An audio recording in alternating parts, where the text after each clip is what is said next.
So let us see what do we have here for you guys. Tuesday, may mga tinatamad pa rin ba? Kahapon yung Monday ah.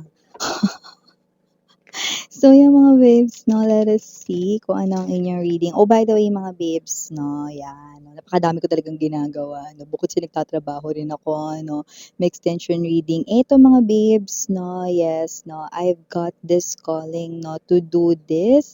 So, meron dito, no, na 2026 overall forecast or horoscope, no, for your zodiac sign, no? So, yan ay predictions for the whole year na mga babes, no? Meron diyang general reading, general messages, I mean, no? Meron dyan, no, na prediction, no, sa inyong career, love life, no, and money, yan, no? Meron ding angel numbers, kukunin din natin yan, no? Important points to remember, yan, no? And also, pag may lalabas na mga signs, no? Written form yan, parang analysis for the whole year, no? So, for the whole year na yan, no? Zodiac sign ninyo. Yan, no? Parang horoscope, ganon. No? So, that's worth 1.5 pero for the whole year na yon, no? For your zodiac sign. Kaya kung gusto mong i-avail yan, i-message lang ako dyan sa the High Priestess tarotKR@gmail.com para makapag-avail ng overall forecast guide ninyo for the whole 2026. Yan, no? So, yes, mga babes, no? Tignan natin kung anong meron dito sa inyong reading ngayon. We have here the fortune's wheel.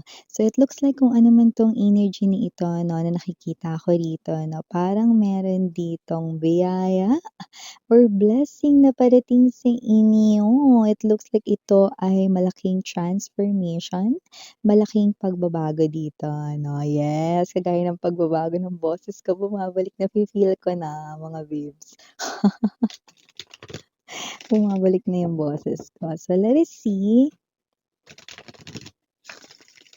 What do we have here for you guys? Okay.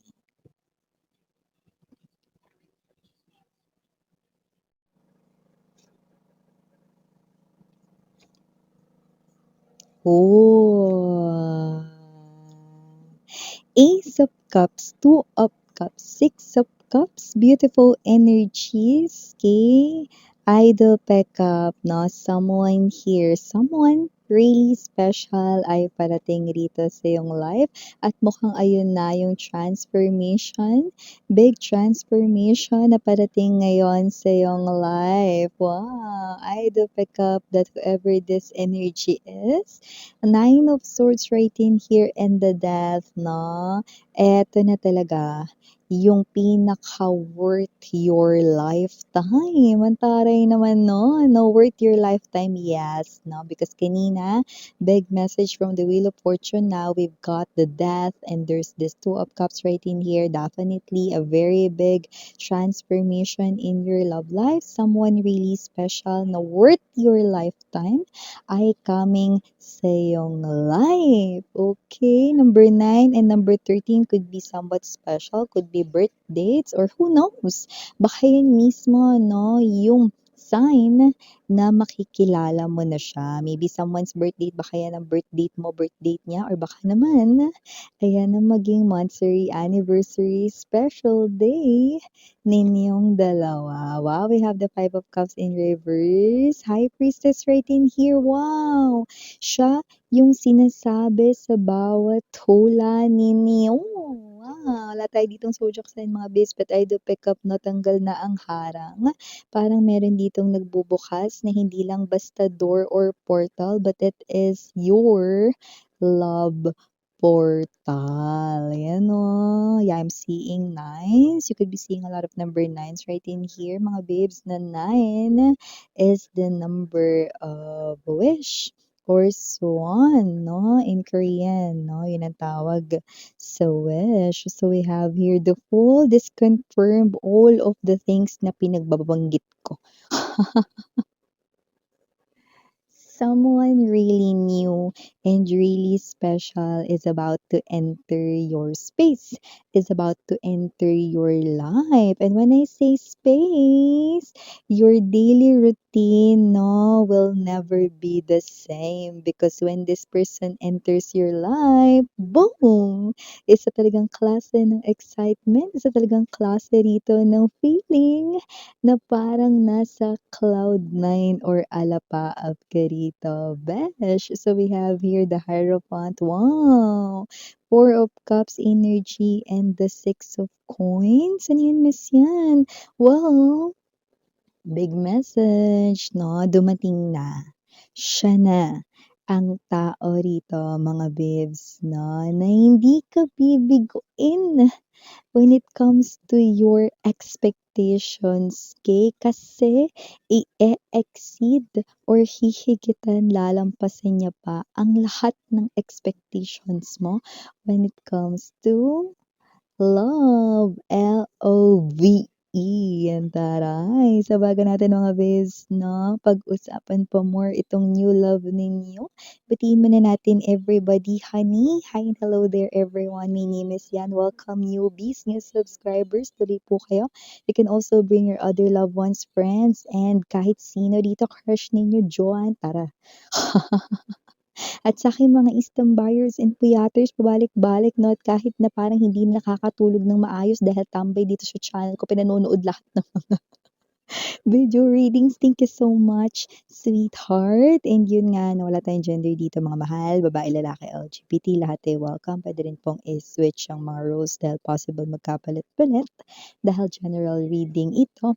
But at the end of the day, you always have your free will with you. Like, free mo yung gamitin anytime, anywhere. So, yeah, mga babes, kagaya ng binanggit ko kanina, sweetheart, no? If interested ka to avail that 2026 forecast, no? Overall forecast para sa yung zodiac sign, no? I-message lamang ako dito sa thehighpriestesstarotkr@gmail.com na i-avail mo yan. Tapos, anong zodiac sign mo? Okay? So, parang horoscope yun. Kumbaga, no, yun yung para, kunyari, ikaw Taurus ka. Okay? Yung overall na forecast for Taurus, no, as in for the whole year na yon mga babes, no, yun yung i-avail mo. Okay? So, yun mga babes, no, ay may touch hindi lamang, no, ng energies, but also astrology, no? Yeah, definitely, no, yun ay special dito, no, na ating, parang, gagawin dito, no, sa inyong energy. Okay? So, yeah, it is written form. Okay? So, yun yung pwede nyong gawing guide all throughout the year. Okay? So, yeah, mga babes, no? Wala tayo ditong time period pero ito ay high chance mangyayari pa lamang. I do see that this person is more than your soulmate. Okay? Pero the twist here, no, marami kayong pagkakaiba pero nakakaloka magkakasundo kayo, no? You will feel comfortable, you will feel familiar, you will feel that this person here really wants to be in your world. Kasi kahit na marami kayong differences, pwedeng difference sa inyo ditong paniniwala, tradition, beliefs, okay? Pwede rin na differences sa inyong religion, height and skin color, race, ethnicity, no? Or sa pag-uugali mismo, behavior, personality, no? Parang hindi yun makakaapekto sa inyong dalawa, mga babes, no? Mag-a-adjust siya rito, no? Dahil gusto niyang mapabilang sa iyong mundo. Wow! I do see that this is definitely, no? Yan, naaamoy ko. Yes. Amoy na amoy ko ang pagkatao ng taong ito. Ang bango, be! No?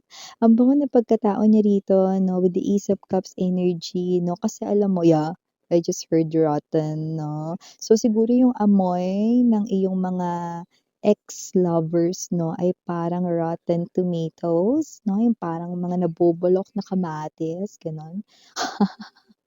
Or nabubulok na food, yan, no, pasintabi sa mga kumakain, no. So, ganun yung ugali ng inyong past lovers, no. But this one, ang bango. Alam mo yung amoy ng ulam ng kapitbahay niyo 'pag nagluluto sila ng masarap na pagkain 'no, yung kahit hindi niyo naman sa bahay niluto, sa kapitbahay niluluto, maaamoy mo, gano'ng amoy mga babes. So, I do see that whoever this energy is 'no, ibig sabihin mabuti siyang tao at aalagaan niya ang iyong puso 'no, at para makuha ko yung napakalaking mensahe, umpisa pa lang 'no, na this person here ay worth yung lifetime mo here on earth. Ay naku, hindi niya sasayangin dito, hindi ka dito iiyak be. Nakikita natin dito na talagang ito yung klase ng energy 'no, na alam mo yun, talagang aalagaan ka, talagang susuportahan ka, literal ito 'no, and this person here 'no, will be your sacred place, your haven. I do see 'no, na hindi ka rin dito magseselos, hindi ka malulungkot, hindi ka dito luluha or iiyak. Kung iiyak ka dito, yun ay tears of joy. Wow! Alam mo deserve mo 'to sweetheart 'no, dahil nakita ko matagal ka ring nag-abang 'no, doon sa train na sinasakyan ng new love na sana parating na, sana talaga parating na miss 'yan. Ang dami ko ng narinig talaga kahit hindi lang dito sa channel mo, pati sa mga ibang mga tarot readers, energy readers out there. They're telling also that there's new love coming in but ang tagal, hindi ko alam nasaan na ba yun. Yes, ito na yung sinasabi ng lahat ng mga manghuhulang kilala mo, lahat ng mga psychic medium 'no, like me or lahat rito mga babes 'no, ng mga tao dito 'no, na, yeah. Hindi ko alam but this might be a sign mga babes 'no. Okay, possible na may mga energies rito na puwedeng idol niyo ang BTS 'no, pero particularly yung nakita ko ano, I see Jungkook, 'yan 'no. Naloka ako na maisingit ko lang mga babes 'no. Si Jungkook ayan 'no, may mga nabasa ako sa comments siguro mga 5 kung girl version daw ni Jungkook kamukha ko daw, totoo ba? Ayan yung picture ni Jungkook mga babes, so kayo humusga. Ang daming nagsasabi kamukha ko daw si Jungkook, yan 'no. So yes, nabalik tayo sa pinag-uusapan natin dito mga babes, okey? I do pick up 'no, na kung sino man 'tong energy na ito 'no, puwedeng kilala niyo yung BTS or baka ikaw yung fan ng BTS, especially Jungkook, okey? And yes mga babes 'no, kung sino man din ang energy na 'to ng new love, nakikita ko rito na siya rin yung talagang makakapagbigay sa'yo rito ng security. 'Di ba importante yun 'no, yung parang makakatulog ka na 'no, finally 'no, tapos na with the Nine of Swords and the Death energy. I'm also picking up another message from there na tapos na yung mga gabi na nalulungkot ka, umiiyak ka at parang lagi kang nag-aagam-agam sa mga ex-lovers mo dati, hindi mo alam this oras na 'no, nag-o-OT daw pero yung iba pala nasa kandungan ng iba, 'di ba? So, yung mga gano'ng klase ng energy. Pero dito naku, kakatulog hayahay ka dito be. Secured na secured ka dito. Nakikita natin dito that this person here will love you so much that hindi ka makakapag-isip, like mararamdaman mo na hindi ka ramdam rito ng kahit na ano na may ginagawa siyang mali, like opso, 'no, wala. So, I do see that whoever this energy is, I do pick up that this person here ay yung someone na magbubukas rito 'no, ng pagkakataon para ma-feel mo at maramdaman mo naman talaga yung mamahalin ng bongga, 'di ba? So, nakikita natin dito 'no, that this person right in here 'no, yeah, I love it 'no. I saw the red string cord. So, ibig sabihin siya talaga ang destined person mo 'no, the one na hinintay mo ng kay-tagal 'no, and it's so worth it because ngayon na parating na siya, this is it pansit, 'di ba? Magsasama na kayo rito 'no, and you will celebrate 'no. Hindi lang dito pansit ang iluluto mo mga babes 'no, baka magpa-spaghetti ka pa. Spaghetti talaga miss yan. Yes, because parating na siya. The woman or the man of your dreams. Wala tayo ditong gender LGBTQs. Of course, welcome din kayo. Nine of Coins energy and there's this Four of Swords. I do pick up, no? Na eto kayo tapos na ang inyong single era dahil papasok na kayo sa in relationship, going towards higher level of commitment, no? Up until that marriage proposal, that togetherness, no, up until eternity. Wow. Hierophant speaks about here that commitment, stable commitment, that kind of unconditional love.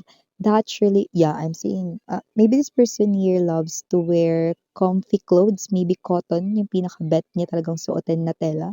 Okay.